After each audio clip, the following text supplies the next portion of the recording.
মানুষ যদি পাপ করে করে সমুদ্রের ফেনার সমান গুনাহ হয়ে যায়, আর আমার দরবারে আমার বান্দা এসে চোখের পানি ফেলে ক্ষমা চায়, তো আমি আল্লাহ তাকে মাফ করে দিই। একবার বলুন আলহামদুলিল্লাহ। বন্ধু আমার, তবে এমন একটা দুনিয়াতে হক রয়েছে, যে এই হকটা যদি আপনি কারো মেরেলেন, একটা বিধবা যার দুনিয়াতে স্বামী নাই, তাকে আপনি কষ্ট দিয়েছেন। আপনার বাড়ির পাশে একটা মহিলা আছে, তার বেটা নাই, পুত নাই, স্বামী নাই, কেউ নাই, আপনি সব সময় তাকে জ্বালা যন্ত্রণা করছেন, চারিদিক দিয়ে কষ্ট দিচ্ছেন। কেন? সে যেন অটোমেটিক জায়গাটা, ডিহিটা, জমিটা ছেড়ে দিয়ে চলে যায়, আর ওই জায়গাটা আমি নিজেই যেন ব্যবহার করতে পারে। আপনি তাকে এমন এমন কষ্টতে ফেলে রেখেছে, কিন্তু ভয়ে ডরে কাউরের কাছে ওই মহিলাটি বিচার দিতে পারছে না। কেন? তার দুনিয়াতে কেউ নাই। শুনুন বন্ধুরে, ওরে আমার মা, ভালো করে শুনে যাবেন। আপনি যদি কোনো পাড়া প্রতিবেশীকে, কোনো পড়োশীকে আপনি যদি কষ্ট দিয়ে দেন, আল্লাহর নবী, বিশ্ব নবী বলছেন, ওয়াল্লাহে ওয়াল্লাহে ওয়াল্লাহে, নবীজি বললেন 3 বার আল্লাহর কসম খেয়ে বলছেন, অতক্ষণ পর্যন্ত একজন পূর্ণ মুমিন হতে পারে না যে এই লোকটা নিজের পাড়া প্রতিবেশীকে কষ্ট দেবে। আল্লাহর নবী বলছেন, যেই ব্যক্তি নিজের পড়োশীকে কষ্ট দেয়, গালি দেয়, মারে, দুঃখ দেয়, আল্লাহর নবী বলছেন সে তার পড়োশীকে কষ্ট দিল না, ফাকাদ আযানি, সে যেন বিশ্ব নবীকে কষ্ট দিল। বন্ধু আমার, বান্দার হক ভালো করে শুনুন।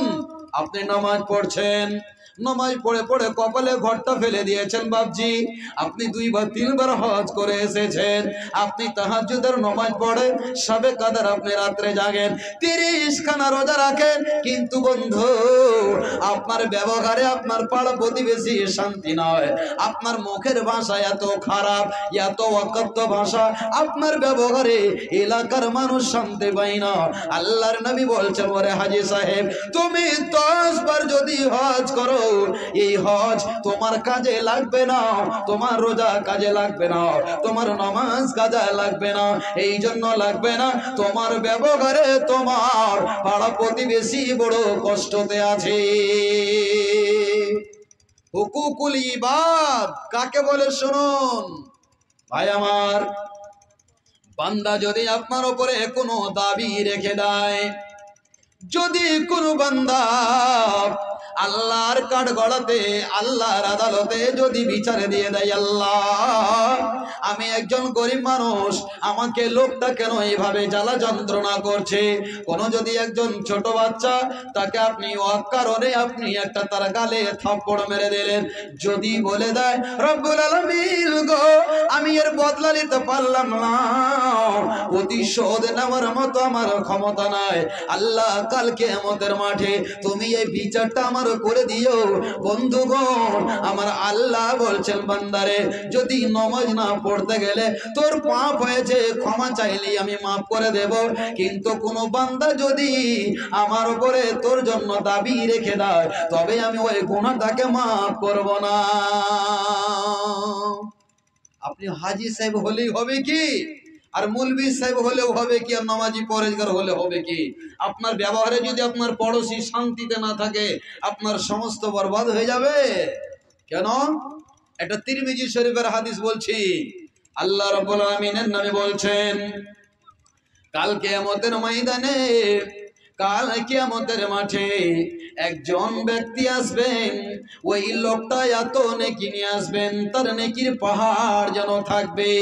ইয়াতি ইয়াউমাল কিয়ামাতি বিসিয়ামিন ওয়া সাদাকাতিন ওয়া যাকাতিন, এই করতে করতে রাসূল বলছে ওই লোকটার নেকি এত হবে, আল্লাহ যেদিন হিসাব কিতাব করবেন কিয়ামতের মাঠে, ইতিমধ্যে একটা লোক এসে বলবে, আল্লাহ এই লোকটাকে তুমি জান্নাতের সংবাদ দিয়েছো, এই লোকটা জান্নাতে যাবে। মালিক আল্লাহ রে, এই লোকটা আমাকে মেরেছিল, এই লোকটা আমাকে গালি দিয়েছিল, আল্লাহ আমার দুনিয়াতে স্বামী ছিল না, আমি একটা বিধবা নারী, আমার ছেলে পিলে ছিল না, আমার উপরে বড় বড় মিথ্যা অপবাদ দিয়েছিল, আল্লাহ তুমি আজকে বিচারটা করে দাও। সেদিন মারের বদল মার হবে না, সেদিন টাকা পয়সা জরিমানা হবে না, কি হবে? আল্লাহ বলবেন, ওরে বিধবা নারী, তুমি প্রতিশোধ নিতে পারোনি, সবুর করেছিলে, ওই যে তার নেকির পাহাড়টা খাড়া করা আছে, ওখানে যাও আর তার নেকিগুলো কেটে কেটে তোমরা নিয়ে চলে যাও।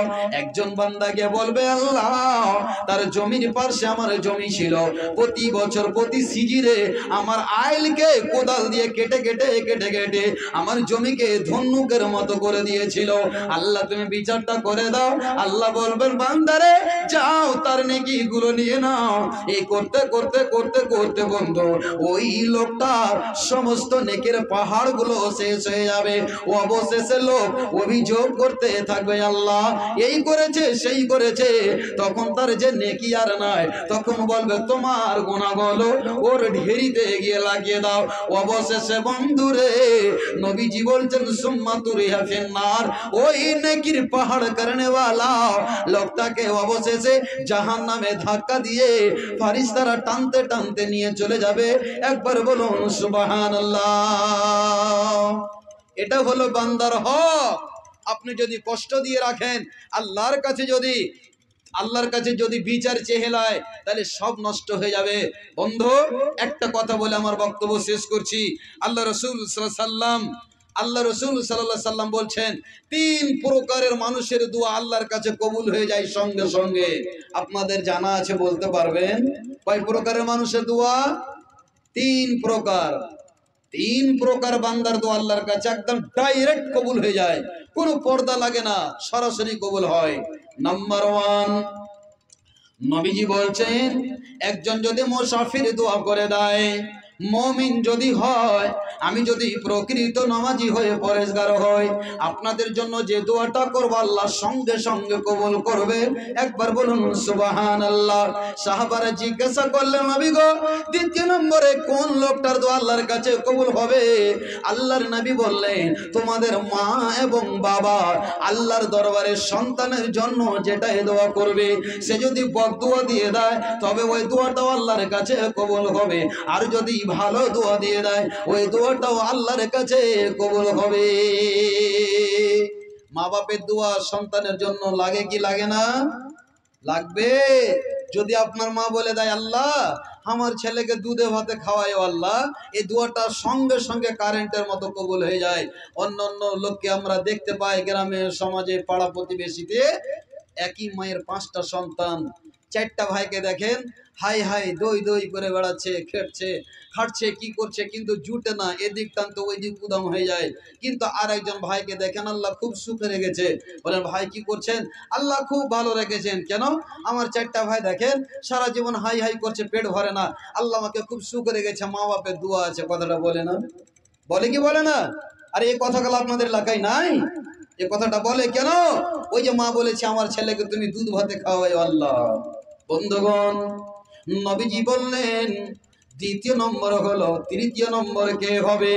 একটা মুসাফিরের দোয়া, একটা মা বাপের দোয়া সন্তানের জন্য কবুল হয়ে যাবে, তো কোনো সন্দেহ নাই। 3 নম্বরে কে?